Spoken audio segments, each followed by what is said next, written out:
If you are a midlife woman or you're coming up on this powerful season of growth, this is the podcast for you. Welcome to Unraveling Together. I'm Samantha Graber, also known as Dr. Sam, seasoned holistic health physician and woman in the midst of midlife's unraveling. Unraveling Together is a place we talk about the things we just don't talk about, but so desperately need to as women. Together we untangle ourselves from our pasts and weave a beautiful web for a future we so deeply desire to bring to life. Grab a cup of chai, water, tea, or joe, and let's get to it. Can't get rid of your belly fat no matter what you do? Listen to this before going on another diet, because they don't work.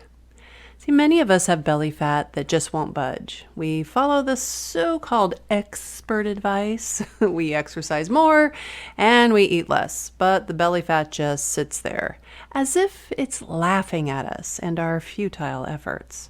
This belly fat is often accompanied by its BFFs, booty and booby fat. Oh yeah, they like to travel in a pack, with one being the alpha. Which one takes the lead? Well, that is dependent upon your genetic makeup and your hormone profile. How we fill out our genes with a J is greatly determined by our genes with a G, and further fueled by our hormones. There is one particular hormone that takes center stage, and that hormone is insulin. Yep. So your body has a built-in fuel gauge, much like the one in your car. Instead of simply noting how much fuel is in the tank, the body's fuel gauge determines whether we burn our food for energy or store it as fat. Insulin is what points the needle towards E or empty, also known as energy, or F for full, also known as fat. After eating, insulin and the enzymes over which it reigns determines how the nutrients in your food are used by your body. Now, there is a geek term for this, of course, and that term is fuel partitioning. In essence, it's asking how much will be burned for energy, how much goes into storage, and who or which tissues will get what and how much. In other words, what's the muscles take of the loot? How about the liver? And don't forget body fat's cut. See, if our fuel gauge points towards E, we burn what we eat for fuel. In other words, use it for energy. When it points towards F, we store it for later as fat. So let's dive into the F camp. The further your needle points towards F, the more disproportionately your body tends to store calories as fat rather than using them as energy for the muscles. So if you fall into the F camp, you have a tendency to fatten, and you'll have less available fuel for the muscles, so you'll also tend to be less active, if not altogether inactive. You will accumulate more and more fat, feel more and more sluggish, and feel more and more ravenous, despite the fact that your body's energy storage units, or your fat cells, are full to the gills. You can barely get through some days, so you couldn't exercise even if you wanted to. And you don't want to because you just don't have the energy. Your body cannot access this stored energy no matter what you do until you get the needle pointed back in the E direction. The further your needle is tilted towards F, the more you store as fat and the less you use for energy. Bottom line. So let's get into the E camp and dissect that a bit. The further your needle points towards E, the more disproportionately your body will tend to burn those calories for fuel rather than storing them for later. See, if you're in the E camp, you'll have a tendency to be lean and have plenty of energy to be active. You have the energy needed to not only get through the day, you can exercise, be active with your kids and grandkids, tend to the garden, and keep up with whatever hobbies you enjoy. The E setting is why some people can, quote unquote, eat anything they want and still not gain weight. You know those people? Oh yeah, I know those people too. The further your needle tilts toward E, the less you store as fat and the more you use for energy. Time to change out your wonky fuel gauge.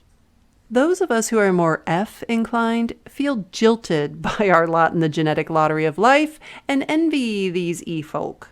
If you are F dominant, I want to speak to you heart to heart for a moment.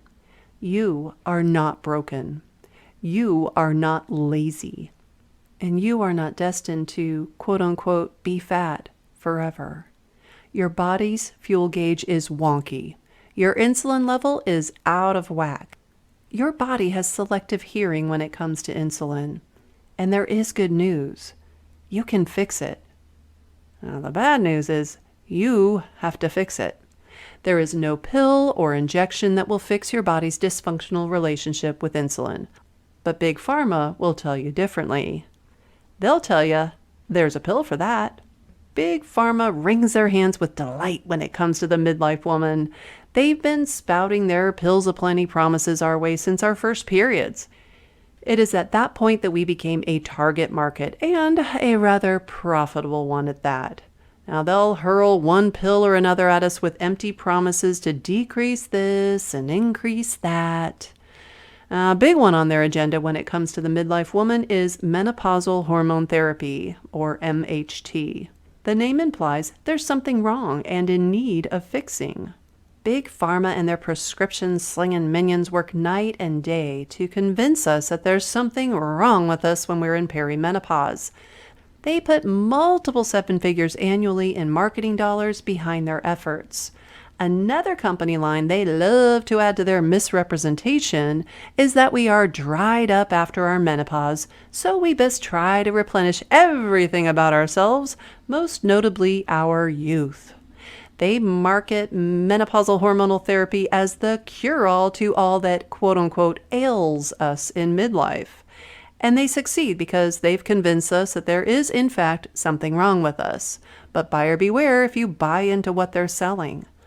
Perimenopause is a normal hormonal shift in a woman's life, and menopause is designed into our evolution with great purpose.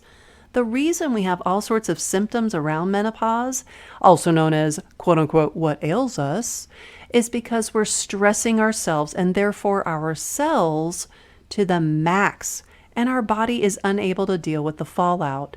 One massive way to rectify the situation is to get your body resensitized to insulin so it can do its job as one of your most influential hormones. And after a while, their pill pushers suggest yet another pill for the newly arisen problems resulting from their pills of plenty approach. It's maddening. This is just symptom roulette, and there is no end in sight to the parade of new pills with promises of a fix. I reiterate, there is no pill to truly fix your body's dysfunctional relationship with insulin. They may be able to deflect and defer, or essentially mask the problem, but they will not fix it. You can choose the pill path and embark upon a never-ending journey trying to find something that will alleviate your symptoms, but that path is a disappointing one in the end. It leaves you disheartened and dependent on a pill in an attempt to do what your body has had the ability to do all along. If you have E dominance, you can pretty much eat what you want and not gain weight. That is, until you reach midlife. Then all bets are off. You start to get that little paunch in your belly, or maybe you're more prone to a pair of love handles or a muffin top. No matter what euphemism you use, these are unwanted areas of fat that increase in size insidiously until one day you have a come to Jesus moment and your clothes don't fit. Or you can't bend down to tie your shoes without gasping for air. Or maybe you're one of those who can't button your pants. Or maybe this is more familiar. You do a double take at the person in the family photo, only to realize it's you. See, there comes a point when you can no longer ignore what's been happening in the background.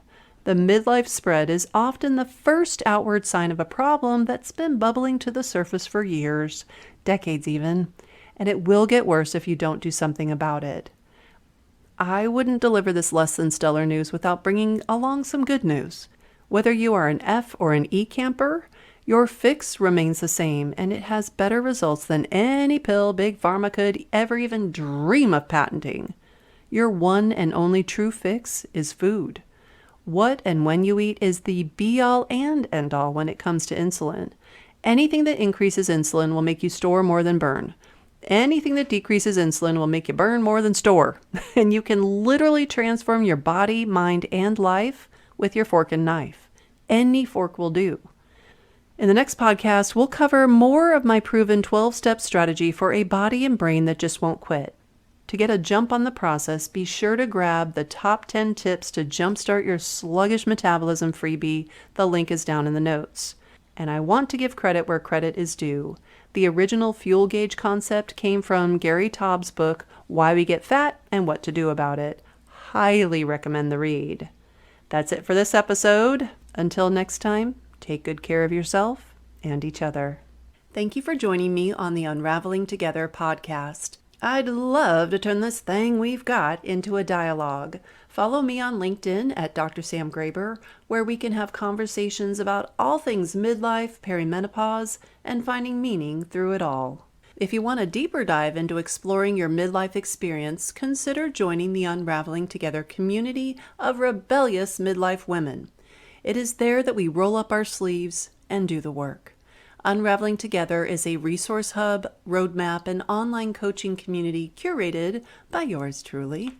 We are navigating this time called midlife together, for we truly believe we are stronger together. And when unravelers are in need of an assist, they have all of us there alongside them.